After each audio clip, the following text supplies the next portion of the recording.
Olahraga Vietnam, kemunduran sudah terlihat jelas saat ini. Dari atas ke bawah, akar dan ujungnya perlu diubah.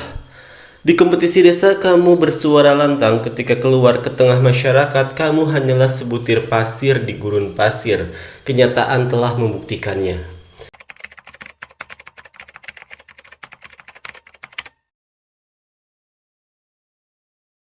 Vietnam alami kegagalan di Olimpiade. Mereka terpaksa pulang dengan tangan hampa. Itu menunjukkan bukti jika skuad apapun di SEA Games tidak menjamin akan kuat di Olimpiade.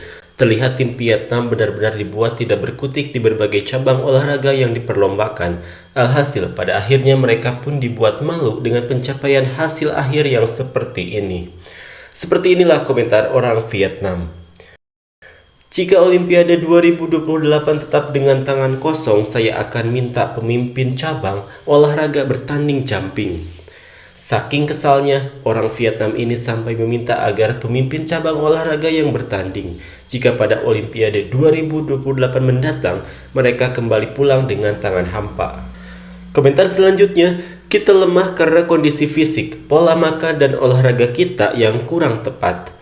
Orang Vietnam melihat adanya sejumlah kekurangan pada tim ini seperti yang telah dijabarkan sebelumnya.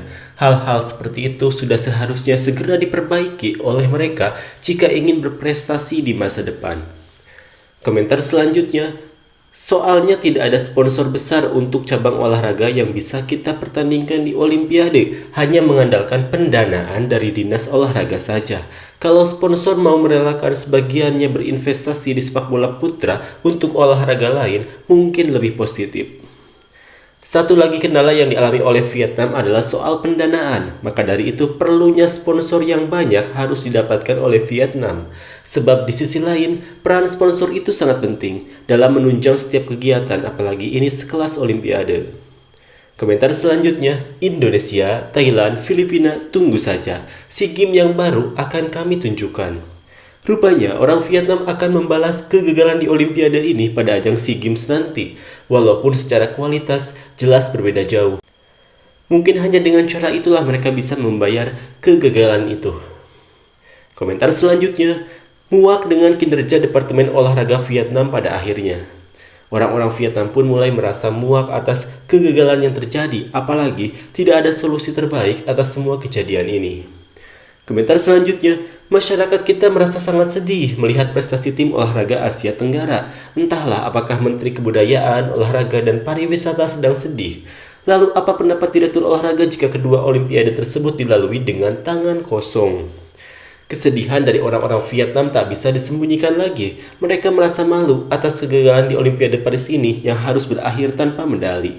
Mereka pun menuntut dan mempertanyakan soal kesungguhan dari mereka yang menangani tim Olimpiade ini. Komentar selanjutnya, apakah para pemimpin olahraga merasa terhina?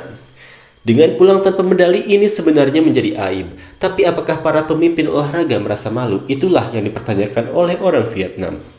Komentar selanjutnya, lebih baik berada di puncak kompetisi SEA Games daripada memiliki 0 medali di Olimpiade.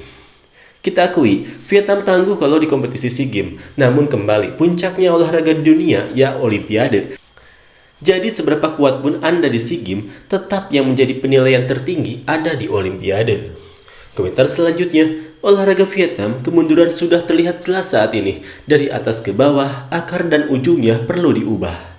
Sejak mereka mulai alami kemunduran di sepak bola, sekarang merambah ke cabang olahraga lainnya, tentu ini sudah menjadi bukti perlunya ada perubahan secara besar-besaran di tubuh olahraga Vietnam. Komentar terakhir, di kompetisi desa kamu bersuara lantang, ketika keluar ke tengah masyarakat kamu hanyalah sebutir pasir di gurun pasir, kenyataan telah membuktikannya. Inilah perlunya jangan berbicara sombong karena di level sesungguhnya yakni di Olimpiade, pada kenyataannya Vietnam tak bisa berbuat apa-apa.